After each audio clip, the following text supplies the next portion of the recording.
Cari amici, ben ritrovati, buone feste a tutti. La via del Presepe riparte dalle frontolo. Siamo all'interno del Mulinetto della Croda, una bellissima location per una bellissima mostra.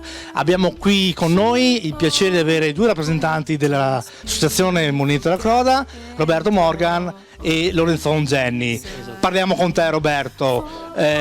Che edizione è innanzitutto e quali sono le novità di quest'anno? Allora, siamo arrivati alla 23esima, ininterrotta, se dobbiamo dire, anche dopo alcune vicissitudini, ma siamo riusciti a mantenere sempre viva questa mostra, diciamo, molto importante per il nostro, durante il periodo delle mostre che noi facciamo.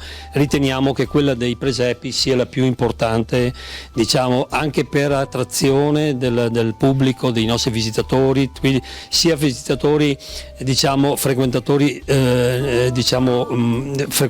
di ogni anno, ma anche per quelli che vengono da lontano, che trovano sicuramente qui al mulino, a parte, diciamo, che è già un presepe in se stesso, trovare i presepi all'interno di un presepe dà una sensazione diversa da tutte le altre manifestazioni presepistiche che ci sono in giro.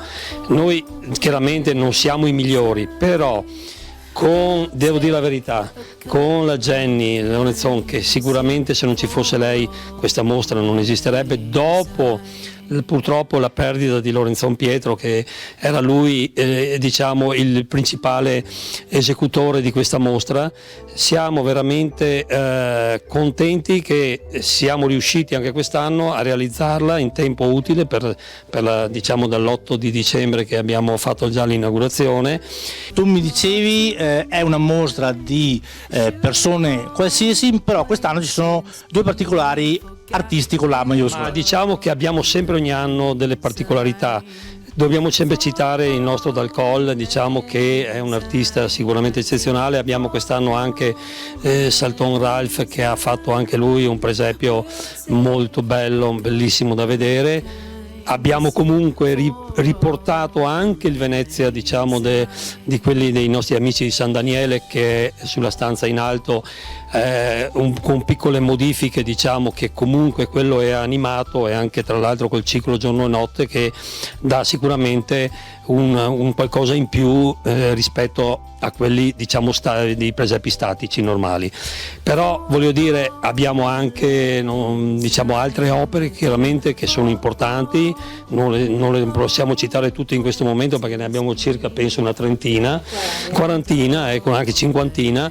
Quindi poi abbiamo, tra l'altro, importante da capire e da vedere, all'esterno ci sono altre attività che sicuramente hanno il loro fascino, e sicuramente vi invitiamo a venire a vedere. E naturalmente invitiamo anche noi, perché i tempi tecnici per le riprese televisive sono pochi, sicuramente altri presepi li potete vedere venendo qui al Mulinetto della Croda. E a tal proposito, Natale è passato, la gente è affluita numerosa, però ci sono le varie date adesso che ci aspettano. Sicuramente, tra l'altro tenendo conto che in questo periodo siamo aperti tutti i giorni, e questo è molto importante, fino al 6 di gennaio, perché sappiamo che questo è il periodo clou per i nostri visitatori, e siamo aperti fino al 2 di febbraio, il 21 di dicembre fino al 6 gennaio tutti i giorni.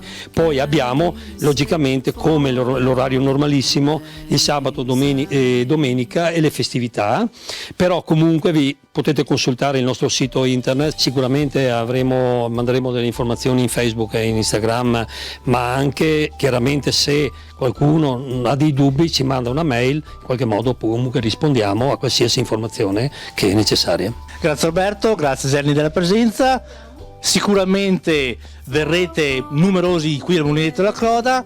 Natale è passato, però qui tutti noi vi auguriamo un buon fine e un buon inizio 2020 che sicuramente trascorrerete nei migliori dei modi e riceverete mille doni che solo il Signore può portarvi nel 2020.